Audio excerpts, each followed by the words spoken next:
বিএনপির কিছু কিছু নেতা, মানে অনেক নেতাই অর্ধেক নেতার মতোই, অর্ধেক নেতা মানে ভারতের সমর্থক। তারা ভারতের সাথে কাঁধে। কে কে নাম বলেন? যেমন যেমন দুদু, উনি বলেছেন যে ভারত অনেক বড় দেশ। এটা নিয়ে এখন ভাবার বিষয় এসেছে না কেন ভাই? ৭৭ সালে তো শহীদ রাষ্ট্রপতি জিয়াউর রহমান চীন থেকে বাংলাদেশের স্বীকৃতি নিয়ে এসেছিল। ইউনূস সরকারকে দায়িত্বটা দেন, তারা সংস্কার গুলেন করুক।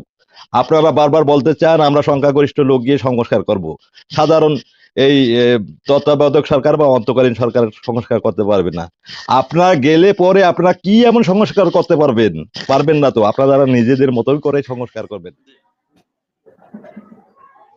আমি মনির ভাই, আমি প্রথমে কিন্তু বিএনপির সমর্থক ছিলাম। আমি প্রথম ভোটটা আমার বিএনপিকে দিয়েছি। তখন দিয়েছি কি কারণে?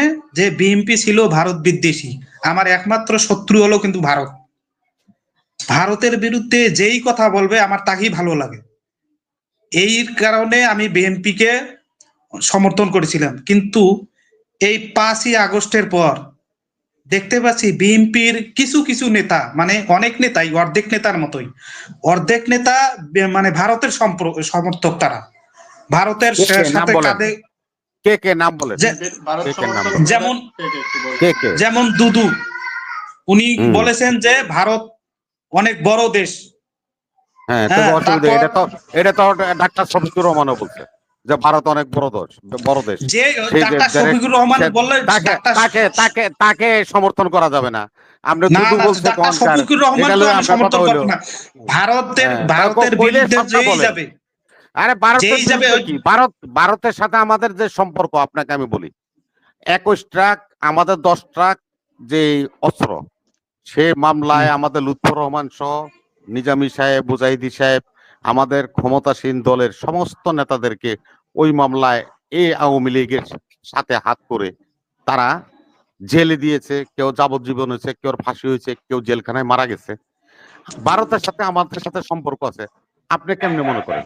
আমরা অনুপ চাটিয়াকে বাংলাদেশে আশ্রয় দিছি, রাজ খোয়াকে আমরা আশ্রয় দিছি, এই বিএনপি আশ্রয় দিছে। আর আপনি বলেন বিএনপি ভারতের দল। আপনি যাই না বলেন না, আপনি যেভাবে বলেন ঠিক না। আর রুমিন ফারানা কোনো ফ্যাক্টর না আমার কাছে। আমার কথা হলো যে রাজ খোয়া, অনুপ চাটিয়া বলে এটা দলের কথা না, এটা দলের কথা না। আমার দলের ব্যাখ্যা আমার মহাসচিব দিয়েছে। আমাদের মহাসচিব ভারতের কথা এবং আওয়ামী লীগের কথা দুইটাই ব্যাখ্যা দিছে। এই যে দেখেন, আজকে মনে করেন যে আওয়ামী লীগের সভানেত্রী যে ভাষণটা মানে দিতেছে, এনে বিএনপি কিন্তু এই আওয়ামী লীগকে মানে তারাতে কিন্তু এটা জোরালো ভূমিকা পালন করতে পারতো। তারা সরকারকে চাপ দিতে পারতো, কিন্তু তারা সরকারকে চাপ না দিয়ে শুধু নির্বাচনে চাপ দিতে আছে। এর কারণে সরকার মনে করেন যে মুন্না সাহেব আপনি প্রশ্ন করেন, আপনি তো আলোচনা শুরু করছেন, প্রশ্নটা করেন। আরেকদিন আপনাকে নিয়ে মনির সাহেব আলাপ করবে, কোনো আপত্তি নেই। আমাদেরকে প্রশ্ন করেন, আমরা উত্তর দেওয়ার চেষ্টা করব। ওর প্রশ্নই করতাম না।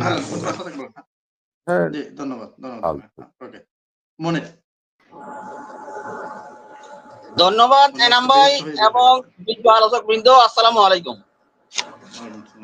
শেখ হাসিনা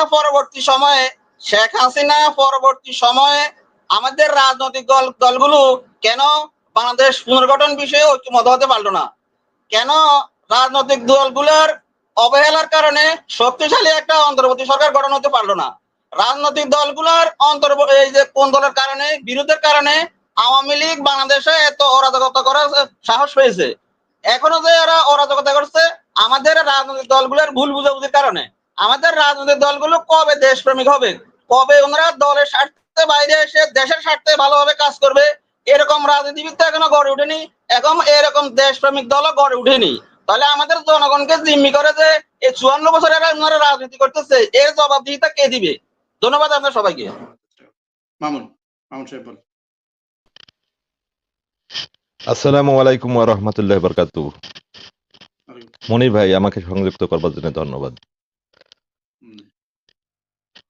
সম্মানিত অতিথি, আমরা স্পষ্ট করে বলতে চাই যে আমরা এই যে কয়েকজন দর্শক দীর্ঘদিন থেকে এই প্ল্যাটফর্মগুলোতে কথা বলি দেশ এবং জাতির জন্য, কথা বলি দেশের জন্য। আমরা কোনো দলের পক্ষ হয়ে কথা বলি না। হয়তো আমাদের দর্শকেরা একটু কম বেশি কথার ইয়ে থাকতেই পারে, ভুল ত্রুটি থাকতে পারে, কিন্তু আবেগটা তাদের থাকে দেশ, জনতা এবং দেশের প্রতি। আমরা আমাদের দেশের স্বাধীনতা সার্বভৌমত্বকে খুব বেশি ভালোবাসি। আমরা অবশ্যই বুঝে গেছি, আমরা যারা জনগণ আছি, যে আমাদের একটা পার্শ্ববর্তী দেশ আমাদের জন্য হুমকির কারণ হয়ে দাঁড়াচ্ছে।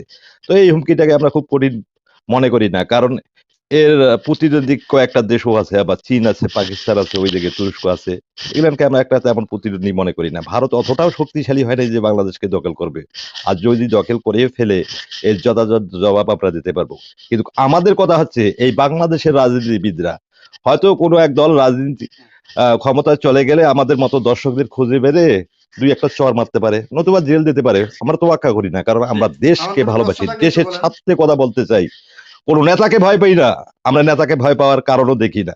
আমরা বলতে চাই যতক্ষণ পর্যন্ত একটা সুষ্ঠু সমাধান না হয় অতদিন আপনারা ক্ষমতায় না যান ভাই, নাইলে পর আমরা আমাদের যে সমাজ ব্যবস্থা, রাষ্ট্র ব্যবস্থা কখনোই গণতন্ত্র ফিরে আসবে না। কাজেই আমাদের প্রত্যেকের উচিত একটা সুষ্ঠু সুন্দর সমাধানের ভিত্তিতে আমাদের দেশ পরিচালনা করা উচিত। বারবার সংবিধানের দোয়াই দেবেন না ভাই। ছাত্র জনতা বিপ্লবের মাধ্যমে এই দেশটা একটা স্বাধীন হয়েছে, এরাই সমাধান করতে পারে। আপনাদের একটা কথা স্পষ্ট করে বলি, 5ই আগস্টে কোন সরকার ছিল যারা ক্ষমতায় বসাতেন? ইউনূস বাদে। ইউনূস সরকারকে দায়িত্বটা দেন, তারা সংস্কার গুলেন করুক। আপনারা বারবার বলতে চান আমরা সংখ্যাগরিষ্ঠ লোক গিয়ে সংস্কার করব। সাধারণ এই তত্ত্বাবধায়ক সরকার বা অন্তর্কালীন সরকার সংস্কার করতে পারবে না। আপনারা গেলে পরে আপনারা কি এমন সংস্কার করতে পারবেন না। তো আপনারা নিজেদের মতন করে সংস্কার করবেন। জি, ধন্যবাদ। প্রশ্ন না থাকলে একটু সংক্ষিপ্ত করেন, দীর্ঘায়িত করা যাবে না। মোহাম্মদ বাপ্পি, আনমিউট করেন, কোনো প্রশ্ন থাকলে বলেন। বাপ্পি সাহেব মিউট আছেন, আনমিউট করেন। বাপ্পি, মাইকটা মিউট আছে আপনার,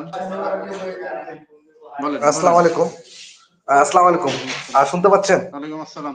জি, শুনতে পাচ্ছি, বলুন। আমার প্রশ্ন হচ্ছে বিএনপির বিজ্ঞ নেতার কাছে, উনি যেহেতু বিএনপির সাথে, বিএনপি জিও পলিটিক্স ভাবে বাংলাদেশের স্ট্র্যাটেজি কি নিবে? যে সে কি ভারতপন্থী হবে নাকি চীনপন্থী হবে? হ্যাঁ, আমরা এখন দুদুল্যমান অবস্থার মধ্যে আছি। আমাদের এটা নিয়ে এখন ভাবার বিষয় এসেছে। না কেন ভাই, 77 সালে তো শহীদ রাষ্ট্রপতি জিয়াউর রহমান চীন থেকে বাংলাদেশের স্বীকৃতি নিয়ে এসেছিল। আপনাকে বলতে হলে তো কথাটা বুঝাই বলতে হবে। দেখেন আমাদের সাথে ভারতের সাথে কি গন্ডগোলটা হয়েছে আসামের বিচ্ছিন্নতাবাদীদেরকে আমরা বাংলাদেশে আশ্রয় দিয়েছি, এবং তাদের 7 সিস্টারের যারা বিচ্ছিন্নতাবাদী যুদ্ধ করে তাদের বিরুদ্ধে, তাদেরকে বিএনপি আশ্রয় দিয়েছে। এজন্যই তো বিএনপির সাথে তাদের সম্পর্ক অবনতি। তারা শেখ হাসিনাকে দীর্ঘদিন ক্ষমতায় রাখলো। এখনো যদি তারা শেখ হাসিনার এই ক্ষমতায় আনতে আবারও তৎপর, সেখানে বিএনপিকে নিয়ে প্রশ্ন উঠান, বিএনপি স্ট্র্যাটেজিটা তো দেখবেন।